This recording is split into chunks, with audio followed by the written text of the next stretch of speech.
बच्चों एक छोटा सा टॉपिक है central dogma of molecular biology.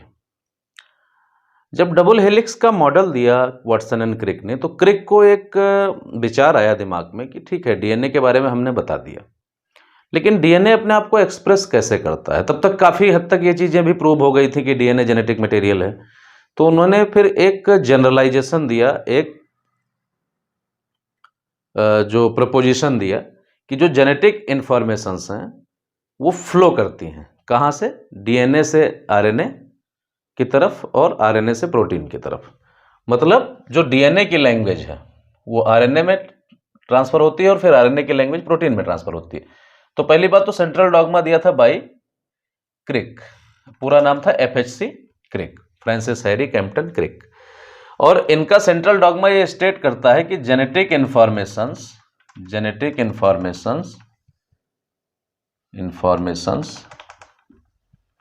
flows from DNA to RNA and RNA to protein.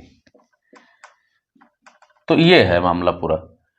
तो सिंपल प्रोसेस है सेंट्रल डॉग्मा का, डीएनए से आरएनए बन गया और आरएनए की इंफॉर्मेशन को यूज करके प्रोटीन बन गया। यहां पे प्रोसेसेस का नाम है और डीएनए के अंदर अपनी खुद की कॉपी बनाने की भी कैपेसिटी है। इस प्रोसेस को कहते हैं replication. DNA can make its own copy bye a process called replication. DNA से आरएनए बनेगा, इस प्रोसेस को कहेंगे ट्रांसक्रिप्शन। और आरएनए से प्रोटीन बनेगी, इस प्रोसेस को कहेंगे ट्रांसलेशन। ठीक है, अब इसको ट्रांसक्रिप्शन क्यों कहा गया? क्योंकि डीएनए और आरएनए ये कॉम्प्लीमेंटरिटी शो करते हैं। डीएनए के जो बेस हैं आरएनए में उससे कॉम्प्लीमेंट्री बेस बन जाएंगे। लेकिन यहां पे ट्रांसलेशन क्या होगा? आरएनए की लैंग्वेज प्रोटीन की लैंग्वेज में चेंज होगी। आरएनए न्यूक्लियोटाइड से बना है और प्रोटीन अमीनो एसिड से बना है, दोनों डिफरेंट लैंग्वेजेस हैं। तो ये फिलहाल सेंट्रल डॉग्मा है। अब इसके बारे में डिटेल पूरा चैप्टर ही इसी के बारे में वो पढ़ेंगे हम लोग। तो ये ऑलमोस्ट यूनिवर्सल है, लेकिन कुछ वायरसेस में, इन सम वायरसेस क्या होता है, इंफॉर्मेशन ये रिवर्स भी हो सकती है। मतलब this information may flow in reverse direction. Reverse direction का मतलब क्या है?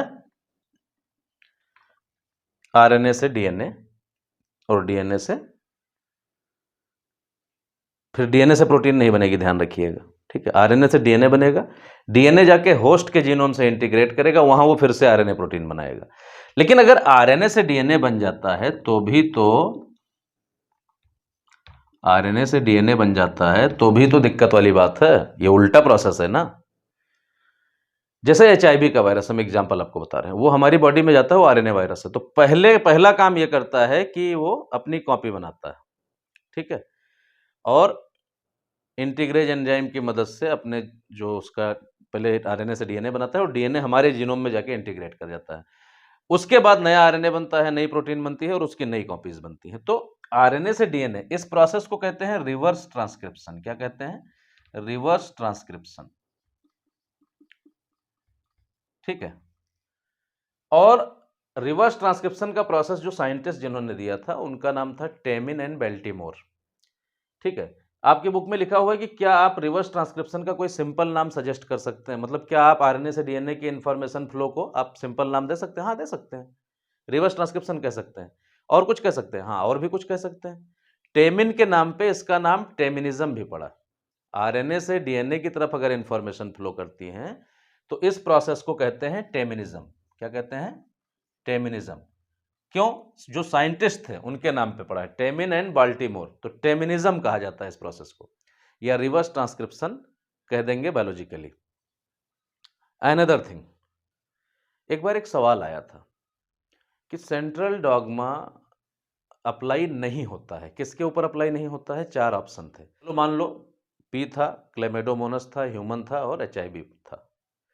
इसमें सेंट्रल डॉग्मा किस पे लागू नहीं होगा?